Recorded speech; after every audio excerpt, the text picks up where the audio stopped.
Selamat sore Bapak, perkenalkan nama saya Hermanus Dwi Agung Cahyono, mahasiswa sosiologi kelas C dengan NIM 16030300086.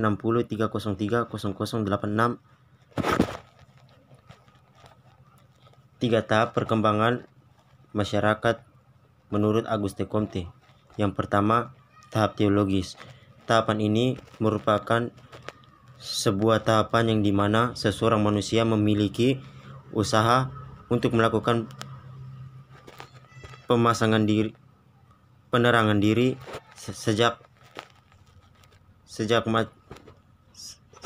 dari segala macam bentuk fakta dan juga kejadian yang dimana terdapat sebuah keterkaitan dengan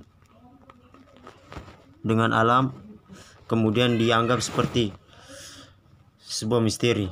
Yang kedua, tahap metafisis. Tahapan ini melakukan sebuah bentuk perombakan yang terjadi dengan cara berpikir lama terhadap segala macam bentuk gejala, kemudian tidak akan diterangkan ke dalam sebuah hubungan dengan kekuatan yang kemudian bersifat supranatural dan rohani. Yang ketiga, tahap positif, yakni gejala kemudian tidak lagi secara a priori, akan tetapi berdasarkan sebuah bentuk observasi. Nomor 2, yang pertama, jenis-jenis solidaritas menurut Emile Durkheim. Yang pertama, solidaritas mekanik. Menurut Emile Durkheim, solidaritas mekanis dijumpai pada masyarakat yang masih sederhana.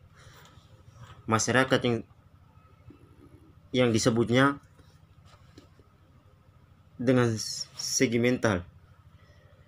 Pada masyarakat tersebut belum terdapat pembagian kerja yang berarti. Tipe solidaritas tersebut yang didasarkan atas kepercayaan dan kesetiakawanan ini diikat oleh suatu kesadaran kolektif, yaitu suatu sistem kepercayaan dan perasaan yang menyebar merata pada semua anggota masyarakat. Solidaritas organis, yakni masyarakat dengan solidaritas organis dibentuk oleh alam, oleh hukum restitutif, di mana seseorang yang melanggar harus melakukan restitusi untuk kejahatan mereka. Emile Durkheim berpendapat bahwa masyarakat modern bentuk solidaritas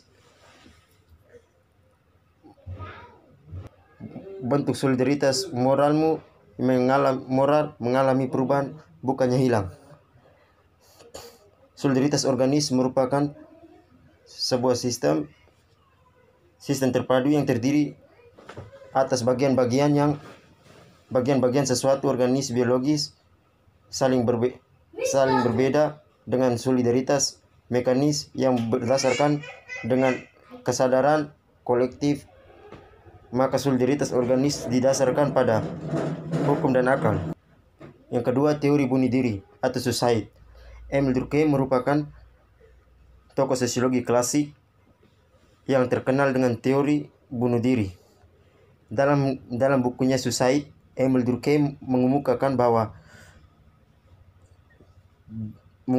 dengan jelas bahwa penyebab bunuh diri adalah pengaruh dari integrasi sosial ini. Teori ini muncul karena Emile Durkheim di dalam lingkungannya terdapat orang-orang yang melakukan bunuh diri. Terdapat 3 alasan mengapa orang bunuh diri menurut Emile Durkheim, yaitu yang pertama, karena alasan agama. Emile Durkheim mengungkapkan perbedaan angka bunuh diri di dalam penganutnya ajaran Katolik dan Protestan. Penganut agama Protestan cenderung lebih besar angka bunuh diri dibandingkan dengan penganut agama Katolik.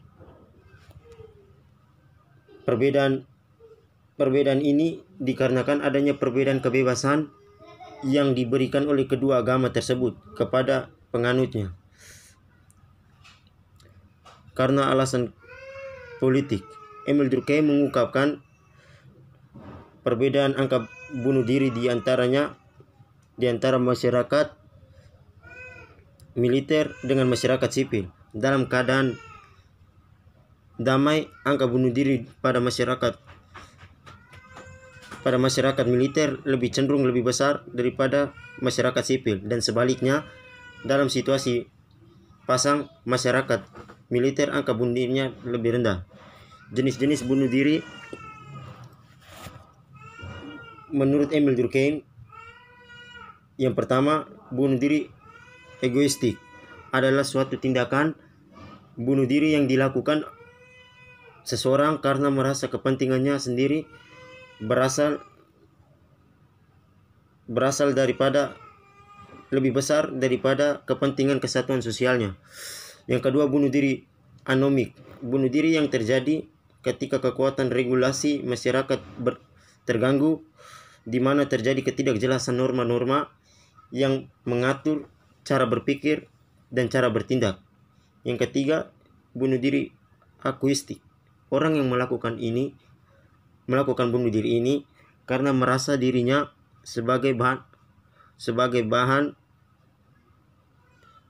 candaan dalam masyarakat.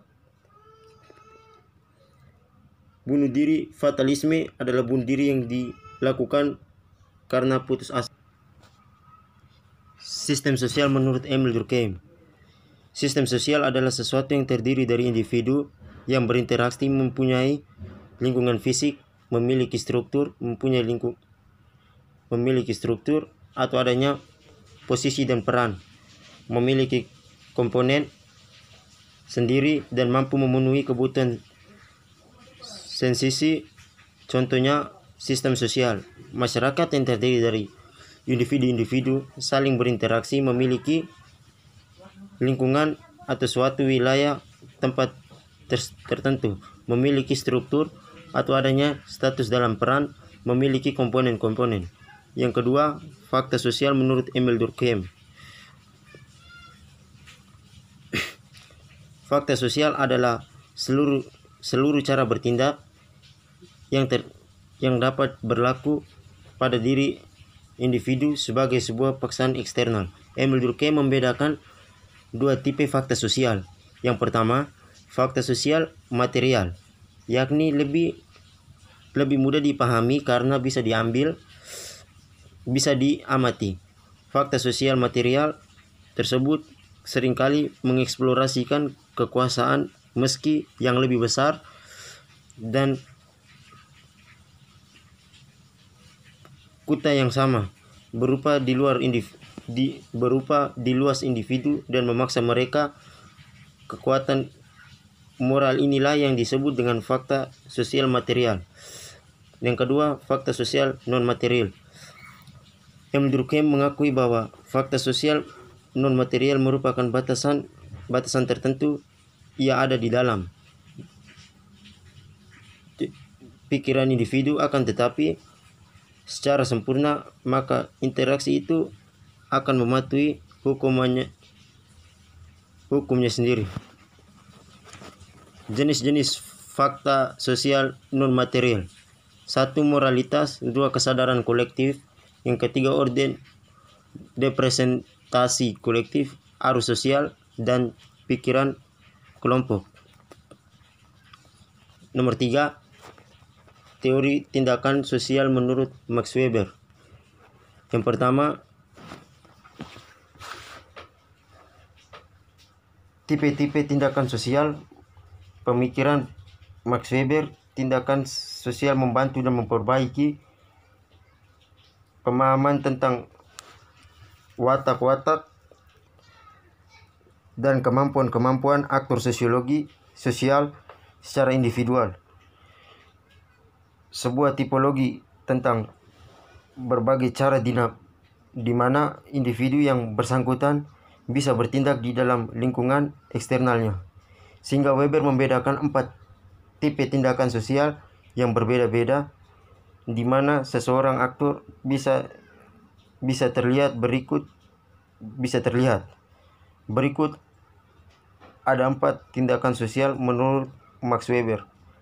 Yang pertama, tindakan sosial bersifat instrumental, yakni tindakan yang ditujukan pada diperhitungkannya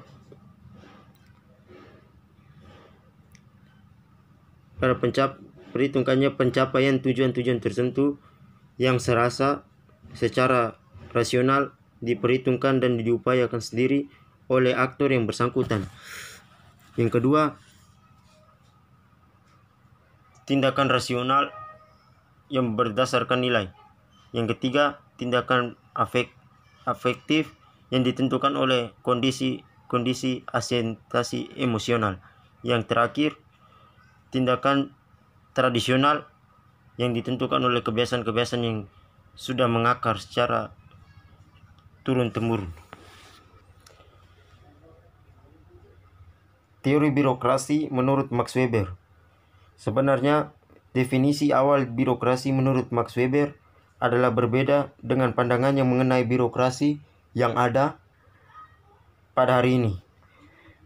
Max Weber merujuk birokrasi sebagai suatu jenis struktur perstabilan yang dibangunkan dalam waktu pertumbuhan di mana adanya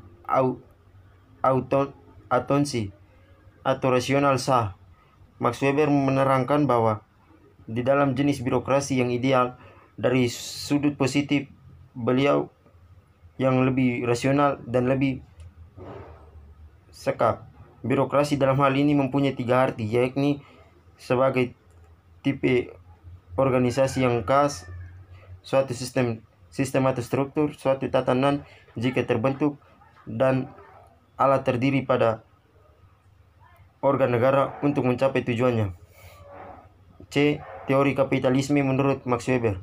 Menurut Max Weber, kapitalisme merupakan paham yang baik yang dapat mensejahterakan manusia jika memakai teori ini. Kapitalisme berasal dari etika Protestan yang mengajarkan untuk hidup hemat, rajin bekerja, disiplin sebagai bentuk pemujaan terhadap Tuhan. Selain itu, ketika Protestan sangat ketat sekali terhadap hidup santai dan bersenang-senang, karena hal itu muncullah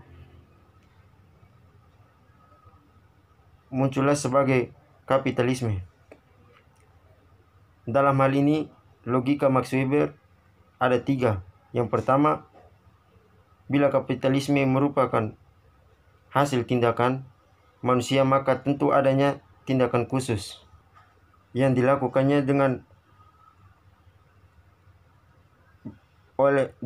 oleh belas tertentu. Yang kedua, adanya etos atau mental khusus. Yang terakhir, bila semangat kapitalisme itu merupakan syarat melahirkan kapitalis, dari mana datangnya semangat. Teori dialektika menurut Marx.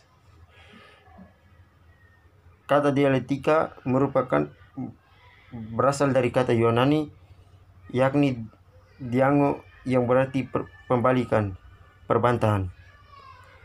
Dengan istilah dialektika, Marx mengacu pada kondisi-kondisi fundamental eksistensi manusia. Pengertian dialektika menurut Karl Marx adalah suatu metode diskusi dan suatu cara tertentu, dan pandangan-pandangan bertentangan dilantaskan. Masing-masing pandangan itu berupaya menunjukkan etik, kelemahan dengan kesalahan yang ada pada lawannya berdasarkan pada pengetahuan dan proposisi yang sudah diakui. Kedua, kesadaran palsu menurut Marx. Menurut Marx, sebelum pekerja mengembangkan kesadaran kelas mereka benar-benar hidup sebagai kesadaran palsu. Pada intinya, kesadaran palsu ini adalah kebalikan dari kesadaran kelas. Menurut Marx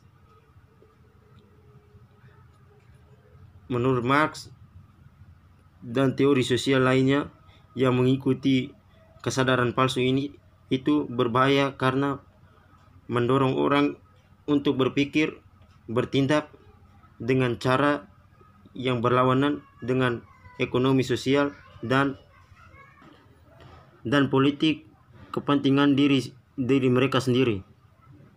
Marx melintas kesadaran palsu sebagai produk dari suatu sistem sosial yang tidak sama dikendalikan oleh minoritas yang kuat dari elit.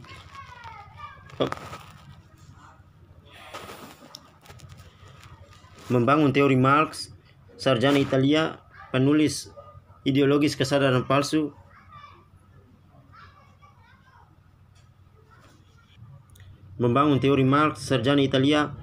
penulis dan aktivis Antonio Gramsci diperluas komponen ideologis kesadaran palsu dengan menyatakan bahwa proses hegemoni budaya dipandu oleh mereka yang memegang dan kekuatan sosial budaya ekonomi dalam masyarakat menghasilkan akal sehat secara berpikir bahwa endebut status quo dengan legitimasi.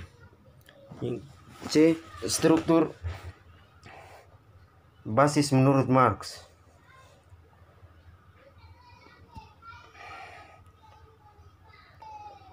Pemikiran Marx merupakan pemikiran yang struktural hierarkis, pemikiran yang berdasarkan pada sebuah struktur sosial, di mana Marx membagi pemikirannya menjadi dua, yakni basis dan suprastruktur. Basis ini merupakan dasar atau fundamen bagi supranatural. Basis menurut Marx adalah ekonomi dan suprastruktur adanya politik, budaya, hukum sosial, dan lain-lain. Marx berpendapat bahwa ekonomi adalah dasar dari sub-sub sistem yang ada. Ekonomi menjadi dasar dari apa yang akan terbentuk akan terlihat di subsistemkan politik, subsistem budaya, subsistem hukum, subsistem sosial, dan yang lain-lainnya. Alienasi atau dalam bahasa Indonesia diartikan menjadi sebuah proses keterasingan adalah teori yang dikeluarkan oleh Marx tentang munculnya sebuah keadaan di mana musuh atau protelar mendapatkan sebuah keadaan yang terasing dari kehidupannya. Ia percaya bahwa aliansi adalah dari eksploitasi kapitalisme terhadap buruh. Eksploitasi kapitalisme dengan menggantikannya sebagai modal, seharusnya Marx sendiri mengurang penggunaan di fase kedua hidupnya. Hal ini dikarenakan Marx tidak mau kata ini berkurang nilainya. Sejaman Marx yang menggunakan kata tersebut sebagai konsep mereka yang sebenarnya jauh dari yang dimaksud oleh Karl Marx. Agama sebagai candu dan kesadaran palsu. Dalam keagamaan, Marx menggarap bahwa keterasingan bisa dapat diciptakan dalam fase kepercayaan manusia atau fantasi akan hasil sepadan sebagai sebuah harapan substansi kehidupannya saat ini agama juga kadang-kadang sebagai alasan suatu gerakan buruh memihak hak-hak kerjanya. Tentu ini harus diartikan secara kontekstual dalam hal tersebut. Inilah yang membuat agama dan mengkhianati kepercayaan para buruh ini menjadi ular berkepala dua guna mendapatkan keuntungan pribadinya. Namun gerakan kaum agama yang mendukung kaum buruh pun juga terhitung mereka lah yang mencoba untuk mengembalikan kepemilikan masyarakat dan dengan ajaran mereka.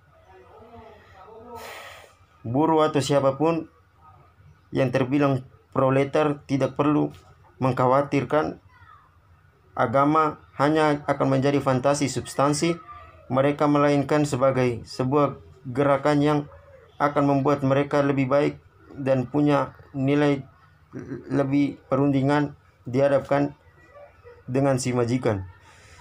Relasi ekonomi politik.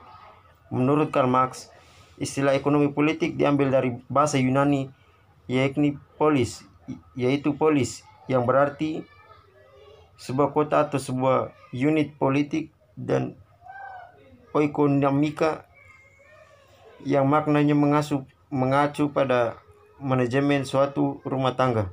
Ekonomi politik yang dimaksud pada masa menunjukkan pada pemikiran ekonomi yang dimulai Adam Smith, termasuk Ricardo Malthus dan tokoh ekonom klasik lainnya. Bagi Marx, ekonomi politik ilmiah yang sesungguhnya untuk membuka eksploitasi yang tersembunyi.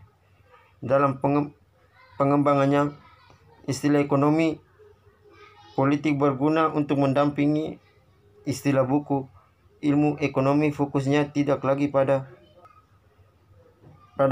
fenomena-fenomena secara umum, melainkan secara spesifik dengan menyoraki interaksi antara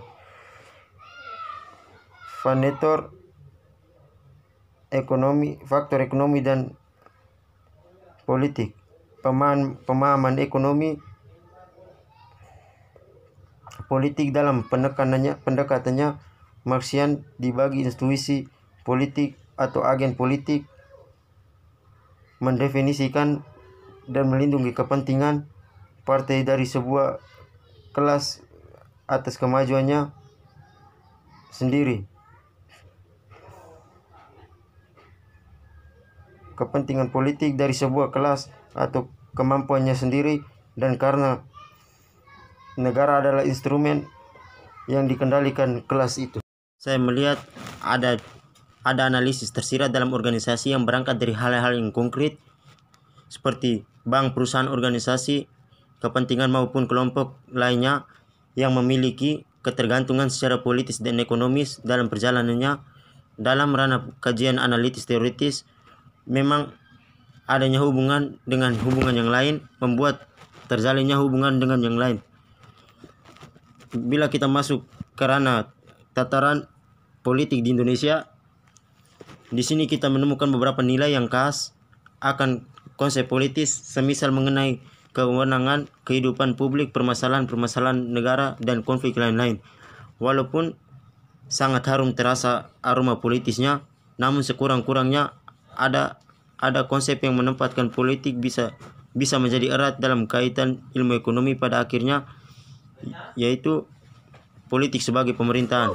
Di dalam konsep ini, bahwa politik diletakkan sebagai lembaga-lembaga atau institusi mengambil kebijakan strategis untuk lokus atau wilayah tertentu, mencakup wilayah tertentu. Yang kedua, pemerintah sebagai publik. Dalam fokus kajian ini diajak memasuki kawasan-kawasan sifat ekonomis, sekali lagi, yaitu berupa peristiwa yang hadir di tengah masyarakat, seperti perdebatan antara yang disebut dengan urusan publik dan urusan publik politik.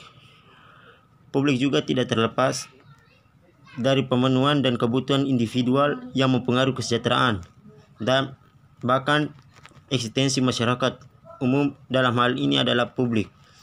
Dalam pembahasan ini kita mengenal public good.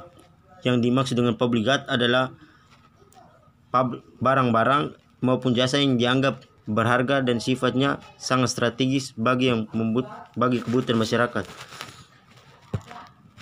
Yang ketiga, politik sebagai alokasi nilai pihak yang berwenang.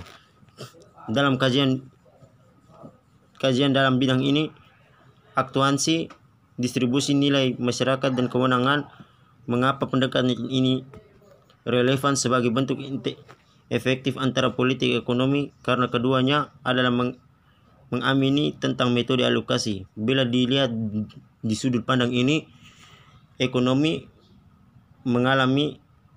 mengenai kelangkaan, maka tidak terlepas dari sektor produksi, dan ini berkaitan dengan erat dengan politik, memiliki hampir secara penuh, semisal distribusi sumber daya alam, kecakapan teknis dalam hal kualitas alat-alat dan lain-lain.